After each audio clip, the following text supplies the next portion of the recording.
各位車友老司机，大家早安午安。你知道现在 SUV 市场有多惨吗？看看国外最新的血淋淋数据，强如保时捷 Porsche 居然传出利润直接雪崩，暴跌了超过90%。就连大家最愛的賓士 Mercedes-Benz 庫存車不砍個將26%包裝為快要75折，根本賣不掉。更扯的是奧迪的 SUV 新車落地才開1年半，殘值直接對半砍，蒸發掉40%。這在以前台灣二手車市場根本是不可思議的事，對吧？沒辦法，過去這幾年休旅車在台灣跟全世界都賣太好了，結果這些車廠直接被沖昏頭，產量瘋狂灌水，定價直接把大家當韭菜割，配備卻東淹西淹，搞到現在市場終於報應來了。今天我們就來盤點15台2026年在國外已經淪為票房毒藥，誰買誰倒霉的新款 SUV， 從規格及格邊緣的雷車一路看到銷量慘絕人寰的災難車款，我敢保證看到冠軍是哪一台的時候，你各位絕對會驚呆。好，馬上來看第15名，中華三菱的 Eclipse Cross， 也就是大家熟知的日食。這台車的致命傷，一句話說完，配備對不起價格，把自己當高級車在賣。其實單看規格，日食不算差，純日制進口，日本車的妥善率。國外主打的 5AV 插電式油電版，之前台灣總代理引進開價131.9萬，結果銷量慘到直接變路上稀有超跑。為什麼？因為它卡死在一個全台灣最慘烈的死亡修羅場。在台灣100到130萬這個休旅車大戰區，大家閉着眼睛都是選萬年銷售冠軍 Toyota RAV4， 或是配備給滿的 Ford Kuga， 還有歐系的 VW Tiguan。論品牌光環，論後座空間，日食沒一個打得過人家。再來就是台灣車友最在意的現實問題，油耗跟二手殘值。汽油版雖然是 1.5T 稅金有省，但那個油耗在同級車裡真的不算漂亮。更別提三菱這幾年在台灣的中古車行情，大家都知道，買了就是準備開到報廢，想換車時那個二手價會讓你吐血。國外中古車平台都統計了，這台車才上市沒多久，新車庫存竟然要直接砍個85折到88折才賣得掉。國外權威汽車協會給它的評價也很精準，沒有致命缺點，但也找不到任何一個讓人想買它的亮點，品牌形象沒做起來，規格又沒人家香。在台灣不加入價格戰，那就只能乖乖待在展間當邊緣人了。接下來第14名，這台厲害了，福斯的 ID.4， 這台車原本是德國傳統大廠要拿來對幹特斯拉 Tesla 的秘密武器，號稱電動車界的 Golf。結果呢，現在在國外直接演变成一場災難。在海外市場，福斯經銷商的庫存多到滿出來，新車直接下殺到75折再拋售。原本定價折合台幣大約140幾萬的車，現在台幣110萬，有找就求你牽走。為什麼這台車會從明星商品變成票房毒藥？主要有3個原因，也是我們台灣車友最在意的痛點。第一，就是那個爛到出名的車機軟體。早期2021年剛上市時，系統各種當機，黑螢幕雖然這幾年一直更新，但台灣車友早就看破了。科技感這塊，傳統車廠真的被新創品牌壓着打。第二，強敵環伺，要速度沒速度，要科技沒科技。現在台灣電動車市場上要買歐系有 BMW X1， 要實用有韓國的 Hyundai Ioniq Q5 跟 Kia EV6， 人家 800V 高壓架構，充電速度快到像在加汽油，你福斯充電還在慢慢吞吞。更別提海外市場還有像是比亞迪 Bidi 這種價格戰大魔王在後面追殺。第三，最慘烈的二手殘值直接雪崩。國外才開1年的中古 ID.4， 折合台幣大概80到90萬就買得到了。這代表什麼？你今天當盤子買新車，開出展間，1年直接蒸發掉一台國產車的價格，這誰受得了？國外連專門生產 ID 系列的工廠都因為沒訂單，產能低迷到不行。福斯高層也承認，電動車戰略完全不如預期。那 ID.4 真的用實力證明了，不是只要貼上福斯的標章，消費者就會乖乖當韭菜買單啦。第13名，福特 Kuga FEV， 也就是插電式油電版。這台車的封號很好笑，叫做買了卻從來不充電的休旅車。其實 Kuga 呢，幾年前在歐洲賣的下叫，那時候因為有政府的電動車補助，還有公司行號的節稅專案，大家搶着要。結果現在國外補助一拿掉，銷量直接現出原形，當場悲劇。為什麼？因為這台車完美的體現了全台灣全宇宙插電式油電休旅的集體尷尬。如果你家裡不能裝充電樁，你又懶得天天充電，那你就是開着一台阉割版的小胖子。你每天載着幾百公斤重的電池在路上跑，純電續航里程在市區走走停停，根本沒有官方宣稱的那麼神。到頭來，你非但沒省到油，反而變得更耗油，等於多花一大筆錢買油電系統，回頭還要付更貴的油錢，完全是當了雙重大盤子。再來講到福特，我們台灣車友最愛聊的是什麼？當然是上課啊！福特這幾年的組裝跟品質問題，在國內外都是大有名氣。國外汽車協會的顧路統計召回公告直接點名 Kuga 的車用電子系統故障率在同級車裡特別亮眼。你想想，本來買福特就是圖它性價比高、操控好，結果現在多塞了一套複雜的油電系統，妥善率更讓人提心吊膽。現在国外經銷商的庫存車直接下殺到快要8折再清倉，這種跳水價就代表這台車在市場上已經完全卡死，帶不動了。如果你不是那種天天有毅力充電的狂熱分子，這台車勸你真的看看就好。第12名 BMW X7， 這台車的致命傷就是太巨大、太昂貴，而且生錯了時代。X7 是巴伐利亞車廠尺寸最大的旗艦休旅，正七人座，車長超過5公尺。在台湾，如果你去展间看，总代理范德的開價基本是530萬起跳。如果你手癢選配頂規或者是 M 性能版，隨便都是700萬台幣上下。以前台灣老板們買這台車是圖個霸氣、有面子，但這幾年大環境不好，連平時有錢的保時捷車主都在精打細算的時候，這種500多萬的油老虎就變得很尷尬。BMW 國外最新財報顯示，銷量直接下滑了13%，其中跌得最慘的就是 X7， 這種金字塔頂端的大型豪華休旅。現在在台灣和全球市場都面臨2個最現實的巴掌。第一，你買這台車在台灣開出門根本是在整自己，車長超過5公尺，車寬2公尺。你想想看，開這台車去台北市信義區的百貨公司地下停車場，或是去停舊大樓的機械車位，保證你轉彎轉到滿頭大汗，倒車倒到懷疑人生，每次下車還要看旁邊有沒有機車卡住，車門打不打得開。在台灣這種寸土寸金的環境，它真的大到不切實際。第二，二手殘值直接大失血。買這台車的老板原本都是圖個排場，但國外二手市場數據顯示，才開不到1年，里程1-2萬公里的頂級 X7， 價格竟然直接蒸發掉20%到30%，直接打7折、7-5折再賣。這代表你剛買新車1年，還沒享受到多少尊榮感，200萬台幣就這樣平白無故不見了。與其花500-600萬買一台在台灣巷弄裡卡死的油老虎，現在很多後座買家或多口之家的老板反而會去考慮去買保姆車 Alphard、LM 或者是新科技的豪華電車。X7 新車折舊折成這樣，絕對不是給二手買家撿便宜的福利，而是市場發出的強烈警告：大排量巨型燃油休旅的時代真的要過去了。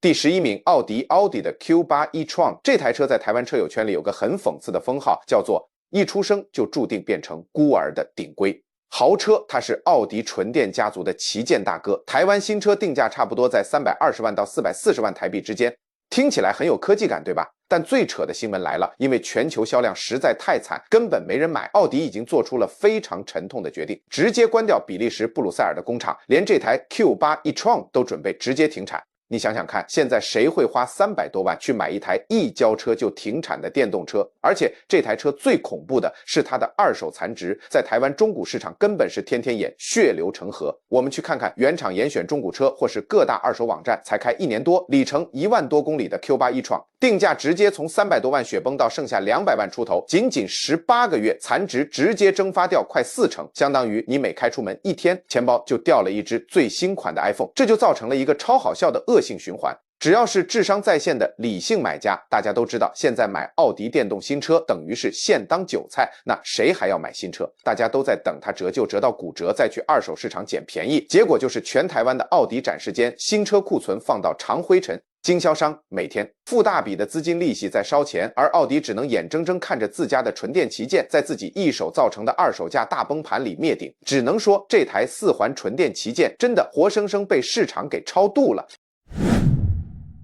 第10名，賓士的 Jet FF EV， 這台車最大的問題就是太複雜、太重，而且絕大多數人根本用不到，像是國外的 GLU 350DE 或是 GLU 400E 這種插電式油電版，其實技術很厲害，純電續航里程超過100公里，內裝豪華又有力。在台灣，該肉新車開價差不多要340萬到450萬台幣。但問題來了，全台灣根本沒人搞得懂這台車到底是賣給誰的。你想想，今天預算開到400萬的台灣老板，想省油的直接買柴油版，追求動力的直接選配 AMG Line 汽油版，或者乾脆等純電的 EQE SUV， 誰會多花個40-50萬台幣的冤枉錢去買一台卡在中間的插電油電版？你多花了這個價差，在台灣要開幾萬公里才賺得回油錢，更別提它塞了引擎，又塞了超重電池，車重直接飆破2噸半，開起來根本是個沉重的負擔。連賓士原廠自己都承認，2026年初的最新財報顯示，他們全球利潤下滑了17%，出貨量也大跌。這種尷尬車款在國外二手車網和台灣的外匯新古車市場早就撐不住了。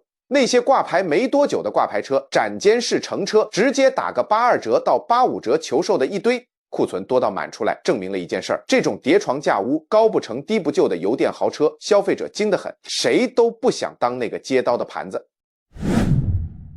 第9名 Jeep 的 Wrangler， 也就是台灣越野迷心中大名鼎鼎的藍哥。這台車在美國是封神的國民信仰，但在台灣它就是一個極度邊緣，只靠情懷在撐的玩具。大家都知道最新消息 ，Jeep 睽違15年，終於重返台灣市场。總代理開出210萬到240萬台幣的接單價，很多硬漢看到發表會熱血沸騰，對吧？但身為過來人，我必須澆一盆冷水。如果你打算把藍哥當成每天通勤的唯一一台車，那你的日常生活将會變成一場災難。我們講最現實的，在台灣開這台車，第一，只要你時速超過100公里，在國道1號、國道3號上奔馳，那個風切聲跟噪音大到你以為窗戶沒關，在車內跟副駕講話都要用喊的。第二，那個油耗更是驚人，隨便開都是1公升跑6到8公里這種油老虎等級。第三，它全車底盤的機械結構都是為了去溯溪、去爬陡坡、去極限越野設計的，不是讓你每天在台北的柏油路上舒舒服服通勤的。台灣絕大多數買藍哥的主人，一整年下來根本沒去過幾次真正的越野林道。這等於你花了200多萬的代價，每天去忍受最爛的公路操控性最硬的懸吊，只為了去買一項你從來沒用過的極限越野功能。更別提藍哥在國內外各大論壇被噴到爛的品質問題了，下大雨車頂可能漏水，電子系統偶爾發神經，車身關節生鏽的速度可能比你想象的還要快。虽然总代理现在雄心壮志，但在国外母集团 Stellantis 的销量早就惨歪歪，经销商的庫存藍哥直接打個8折、85折在求售。醒醒吧，各位硬漢，在台灣拿這筆預算，你明明可以買到更舒適、科技感更好的賓士 GLC 或是 BMW X3，除非你真的有瘋狂的越野靈魂，否則花200多萬買這台車，在台灣的鋼筋水泥叢林裡，你真的只是在花錢找罪受。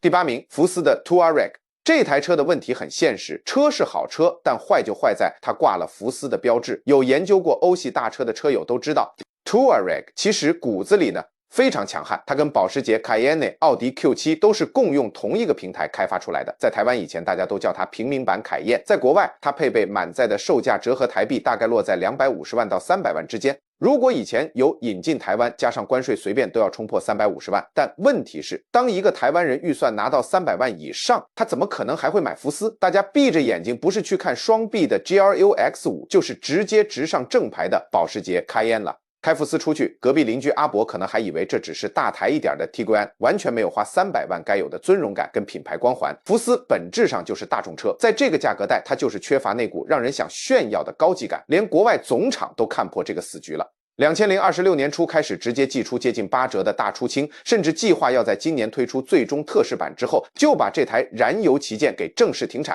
徹底走入歷史。 Touareg 完美的體現了什麼叫夾縫中求生存的尷尬。對普通的福斯車主來說它太貴，對真正有錢的豪車買家來說它又不夠體面。看來即便是神車平台的親兄弟，沒了豪華品牌的 logo 加持，在市場上依然只有被邊緣化的份。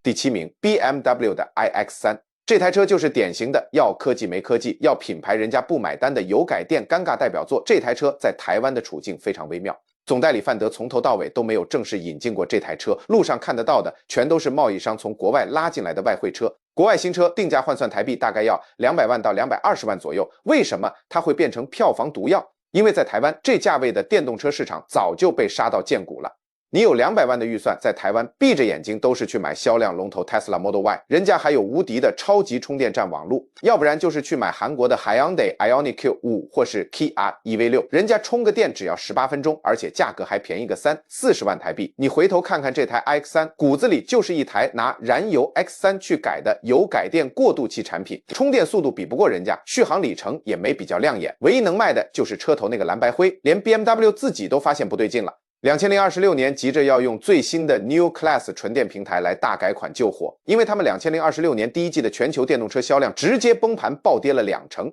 這台 iX3 絕對貢獻了不少業績。現在在國外中古車市場才開不到1年的二手 iX3 價格直接雪崩掉，2成5到3成5，等於新車落地1年就現虧5。60萬台幣，在台灣買這台車更是弱勢，沒總代理保固不說，還要被車友笑是買到舊世代的油改電。這種價格跟規格，消費者又不是傻子，誰要拿200萬去幫車廠清舊科技的庫存？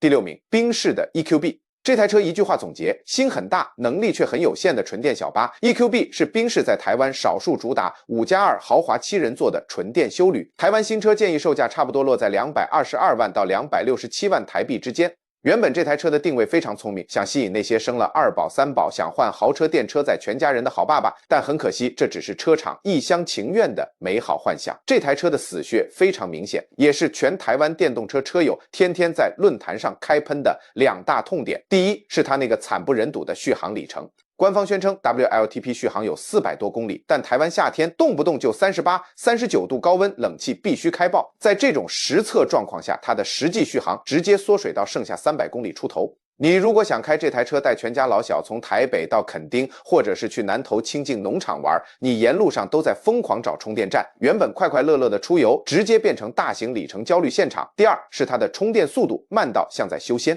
它的快充功率上限竟然只有100千瓦，這是什麼概念？人家韓國車 Hyundai Ioniq Q5、Kia EV6 動不動就是200多 kW 在灌電，你充18分鐘就滿了。EQB 還在充電樁前面慢慢吞，在休息站人家都上完廁所吃完便當準備開走了，你全家人還在車上乾瞪眼。重點是它骨子裡就是一台拿燃油 GLB 去改的油改電過渡車，後座地板因為塞了電池被墊高，導致乘客坐起來有一種坐小板凳的憋屈感，大腿根本沒有支撐，長途坐下來大人小孩都腰酸背痛。這種高不成低不就的規格，在海外跟台灣的經銷商內部早就变成燙手山芋，國外甚至爆出經銷商庫存多到直接掛牌下杀75折再拋售。如果你最近在台灣的賓士原廠認證中古車網站看到很多里程極低的 EQB 新古車在跳水出清，先不要以為撿到寶，這只是市場在用真金白銀提醒你，好爸爸們的智商都在線，油改電的賓士真的先不要。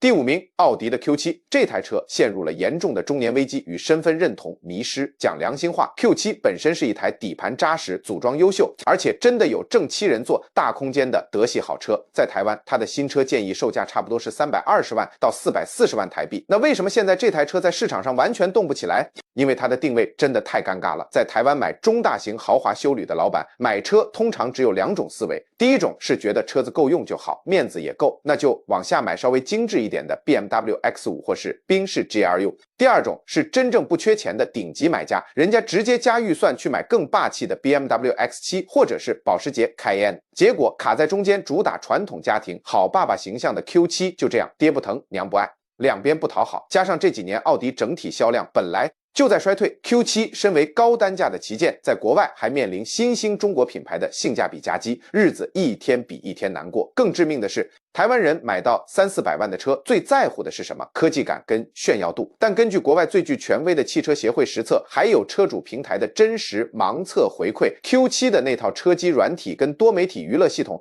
滿意度被死對頭 BMW 的 eDrive 跟賓士的 M-Box 按在地上摩擦。人家進去是滿滿的夜店風，科技感 Q7 的内裝和系統就顯得相对老氣無聊。現在國外展間的全新庫存車，不直接砍個82折、85折，根本沒人想看。一台要價300-400萬的旗艦休旅，淪落到要靠流血大打折來求關注，這無疑是一個警訊。如果空有實力，卻沒辦法在科技和品牌光環上做出讓人想炫耀的點，那就注定要在這場豪車大戰中被大家給遺忘。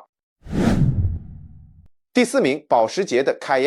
宴。曾經拯救全公司的神車，現在自己也陷入了泥淖。大家都知道，凱宴當年在2002年問世的時候，簡直是保時捷的印鈔機兼救世主。要不是靠這台休旅車在全世界大賣，瘋狂吸金，保時捷根本沒有多餘的研發經費去養911這種純種跑車。但到了2025年，風向徹底變了。根據最新的保时捷全球財報，他們在2025年全球只交付了不到28萬輛新車，整體下滑了10%。在德國大本營，銷量更是直接重摔16%，其中跌得最慘，拖累整體表現的竟然就是原本的銷量扛把子凱宴。全球銷量暴跌了21%，凱宴到底出了什麼問題？答案很簡單，保時捷這幾年漲價漲得太猖狂了，它面臨的是跟整個保時捷集團一樣的價格反噬。在台灣，現在入門凱宴隨便選配一下就要破450萬台幣，國外一台 Cayenne E 減 Hybrid 油電版要10萬歐元。頂規的 Turbo。SE Hybrid 甚至飆破20萬歐元，在台灣加上萬惡奢侈稅，那就是直逼1000萬台幣的天價。當價格膨脹到這個地步，就算是高資產的富豪買家也會開始算賬。大家突然清醒過來，發現如果只是要一台底盤扎實、好開的豪華大休旅，我買 BMW X5、賓士 GLE， 甚至是奧迪 Q7。只要花凱宴一半甚至2/3的預算就能搞定，何必被保時捷當韭菜割？連保時捷官方在2025年的年度財報裡都直接坦誠，中國市場的需求持續疲軟，加上頂級豪車市場的競爭激烈到不行，是銷量大跌的主因。在國外，他們還要面對中國自主高端新能源車的正面迎擊。以前的凱宴只要掛上盾牌徽章，在展間基本上是躺着賣，訂單排到明年。但現在高昂的售價和強敵環伺的現實，讓這台傳奇休旅也不得不低下高傲的頭，開始思考該怎麼討好消費者。只能說，當情懷溢價高過產品本身的價值，連神車凱宴也踢到了鐵板。來，前3名大魔王來了。第3名，賓士的 EQE SUV。這台車可以用3個詞總結：貴到升天，跌到骨折，根本沒人要。EQE SUV 是賓士純電家族的中堅主力，在台灣展示間，新車建議售價差不多要360萬到470萬台幣。原本想靠着3芒星的光環去收割科技新貴，結果呢，他現在用實力創下了全車市最慘烈的記錄，二手保值率直接跳楼。這台車的價值蒸發速度在中古市場簡直像在演鬼片。我們去看看國外和台灣各大中古網站，甚至是原厂認證中古車才開不到1年，里程1-2萬公里的 EQE SUV， 價格直接從接近400萬雪崩到剩下220萬到250萬台幣，不到12個月，殘值直接原地蒸發掉超過35%。根據專業中古車殘值評估報告，這類的賓士電動車開滿3年，盤商的收購價、天書價，甚至連新車價的一半都不到。這就造成了一個超級反人類的買車邏輯，你只要智商還在線，你怎麼可能去買全新的 EQE SUV？ 你今天花將近400萬當開路先鋒，開出展間1年，直接在路上噴掉一台進口 C Class 的錢。那我為什麼不乖乖等1年後去買那些跟全新一樣，而且原廠保固還在的二手新古車，直接現省100多萬拿去當加油錢？不对，是當充電費，不是更香嗎？消費者大家都不是傻子，結果就是全台灣的賓士經銷商新車放到長香菇。原廠為了打破這個死局，在海外和台灣內部甚至祭出高達75折、8折的流血大促銷。但這最慘的是什麼？你新車折扣打得越狠，回頭只會把那些第一批支持原廠的現任車主當韭菜割，把他們的二手殘值再狠狠踩一腳。這種殺雞取卵的惡性循環，讓 EQE SUV 成了豪車電車界最大的大韭菜坑。買新車的直接哭暈在車上，這種車勸你各位真的看看就好。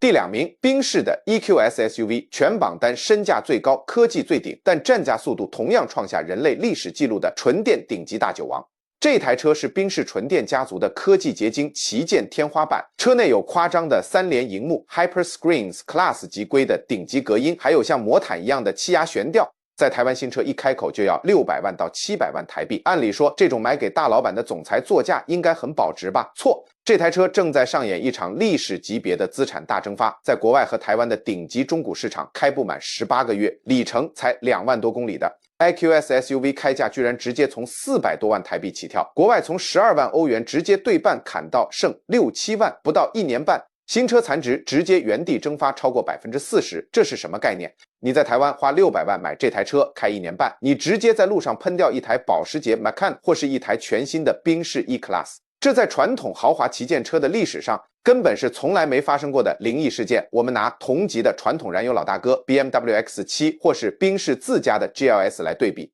人家大汽油車開1年半頂多折舊個15%到20%，意思一下。結果你的純電旗艦直接給車主來個資產斷崖式大跳水，為什麼會落到這個慘狀？就是因為賓士高層當初下錯了棋，他們一開始把定價喊得比天高，想割富豪韭菜，結果市場根本不買單。新車賣不動怎麼辦？原廠和展間開始全面崩盤大瘋狂，直接祭出26%，相當於直接打了将近75折的瘋狂優惠，再拋售新車。當你全新車都可以直接打折打到骨折的時候，那些當初花原價買或是想要賣二手的舊車主，他們的車價自然就被原厂狠狠的一脚踩進地獄裡。現在只要是智商在線、會算賬的台灣大老板，看到這台車絕對是唯恐避之不及。買全新的直接變現人韭菜，這種純電旗艦真的用實力證明了什麼叫買得越貴噴得越快。各位觀眾，頂級大魔王來了！第一名，保時捷的 Taycan， 包含獵跑版 Cross Turismo。這台車直接創下了保時捷建廠以來最慘烈的銷量大雪崩。只要是關注車市的人，看到這張成績單，絕對都會倒吸一口涼氣。2025年 Taycan 全球的交車量居然下滑到只剩16000多台。你要知道，它在2024年就已經慘衰了將近5成，49%，到了2025年竟然還能再往下探22%。原本主打跨界獵跑，在台灣大受歡迎的 Turismo 車型，在國外甚至因為賣太差，直接被原廠砍掉停產，全球銷量对半再对半，連帶拖累保時捷在德國大本營的總銷量暴跌16%，售價從400多萬一路上看台幣1000萬的頂規 Turbo S。直接成了這場電車寒冬裡最慘的重災區。為什麼大家突然不買單了？原因非常現實，今天一個大老闆願意掏出500萬、700萬買保時捷，人家的首選永遠是品牌神主牌保時捷911。911的銷量在2025年甚至還創下歷史新高。老闆們又不傻，誰想花大錢買一台續航力灌水、出遠門還要一邊開車一邊精算在哪裡充電的科技玩具？更何況 Taycan 的二手殘值現在正面臨跟賓士 EQS 一模一樣的資產粉碎性骨折，在中古車網站上開不到1萬公里，跟全新沒兩樣的 Taycan 開價直接從新車價打了6折、7折再賣，買不到1年200萬台幣就這樣平白無故蒸發掉。這就變成誰買新車誰就現虧一棟房子的頭期款，結果就是全台灣、全世界的保時捷展間，新車全部堆在後院曬太陽。這波電車泡沫到底有多痛？保時捷官方財報直接給出答案，因為嚴重的資產減損跟電車戰略失誤，他們的營業利潤在2025年直接暴跌了超過9成，91%，從17億歐元慘跌到只剩1.5億。Taycan 雖然不是唯一的受害者，但它絕對是這場泡沫最諷刺的縮影。2020年問世時被捧為保時捷的未來，到了2026年卻只能在經銷商的空地上吃土。總結2026年的豪華休旅與電車市場，車廠出了太多自嗨的模型，價格一年漲得比一年瘋狂，但實際拿出來的科技跟續航卻完全打不過來自亞洲。尤其是中國新能源車的降維打擊，告訴各位，現在如果你手握大筆預算想買豪華大車，你的主動權跟議價能力是這幾年來最強的一次。但如果你盲目跟風，不看殘值就出手，1年後你的荷包絕對會痛到欲哭無淚。看完這份榜單，這5台滯銷慘跌的大車裡，哪一台最讓你感到意外？歡迎在評論區留言，我們下期見。